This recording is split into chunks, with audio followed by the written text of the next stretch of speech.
Stand Up Mobile is celebrating 5 years of impact in the community, and they are inviting the public to join them for a celebration. They are marking the milestone with a Revive the Village event tomorrow, and joining us this morning to talk about the organization's growth is Stand Up Mobile's co-founder, Beverly Cooper, and President Teresa Bettis. Thank you both for being here this morning. Thank you for having us. Absolutely. Now, civic literacy and education on voting rights is really at the forefront of Stand Up Mobile.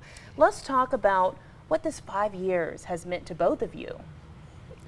Oh, wow. We were just reminiscing about sitting at the table and deciding after January the 6th, what were we going to do? And who knew 5 years later the impact that we would have had on this community in this area. It's exciting. Absolutely. Yeah. I think probably the most important thing has been how people have received us.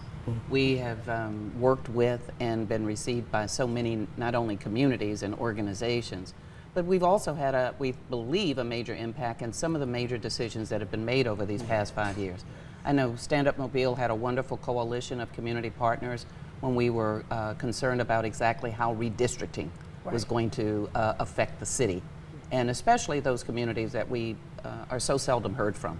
We focus a lot in Black and brown communities, and we know how important that is with respect to certainly even the environment we're in today. Now, a little bit before the segment, we talked about the name Stand Up Mobile, and I think it's very fitting for what you all have accomplished over these 5 years. Where did that name come from? It was like, well, as we're talking about this, how do we identify ourselves to the community? Here, sitting around this table, and it was, you know, it looks like, well, maybe Mobile is ready to stand up. Yes. Thinking about, Teresa's a great one for call to action, all right? Yes. Suddenly there was like, that sounds like a call to action. Yes. Absolutely. But that was, you know, it's interesting. We knew something needed to be done then in terms of education to our community. What was happening in Washington, D.C., people started calling, how is that going to affect what we're doing here? Right. That was what prompted us to have this group and a Zoom, all right? Yes. This was when I mentioned we found out that Zoom only for free 20 people, but if you needed more than we needed to suddenly figure out a way to get a Zoom that could accommodate roughly 60 people. The conversation started with individuals who were concerned about what they did in the city, what their jobs were, where they live, how it affected their children. What did those things mean? And then we said, you know, one of the things that's probably most important about it, we need to hear from you. Right. The idea of a name was kind of the last thing on our mind. Action was needed then. We weren't sure of where it was going to go.